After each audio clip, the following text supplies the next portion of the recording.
We all want to do big things for God's kingdom. We want to start a church. We want to launch a mission. We want to lead someone to Christ. We want to make a difference.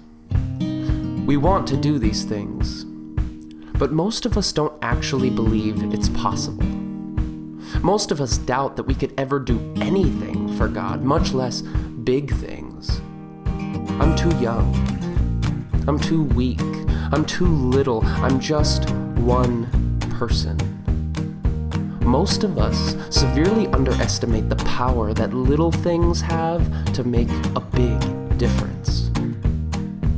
When I look at the scriptures, though, it becomes painfully obvious that little people can live gigantic lives. Little actions can have a huge impact. Little words can leave a lasting impression, and little things can make a big difference. If you've ever doubted the power of the little things, then I've got a few friends you should talk to. Talk to the mustard seed, who, though it is the smallest of all seeds, when it grows, becomes the largest of garden plants. Talk to Abraham, who was one man, but gave birth to an entire generation. Talk to Moses, whose tiny action of raising his staff out over the water parted the Red Sea, allowing God's people to walk into freedom. Talk to Jonah, who spoke only 8 little words, but caused the most ungodly city to repent on the spot. Go and talk to Joshua, who with one little step into the river was able to stop the waters of the Jordan dead in its tracks and bring God's people one step closer to the promised land. If you've ever doubted the power of the little things, talk to the young boy who had only 5 loaves of bread and 2 fish, but offered them as a meal that proved sufficient to feed 5,000. Talk to Elisha, who simply picked up his shovel to dig a few ditches, and the Lord brought a downpour into the desert.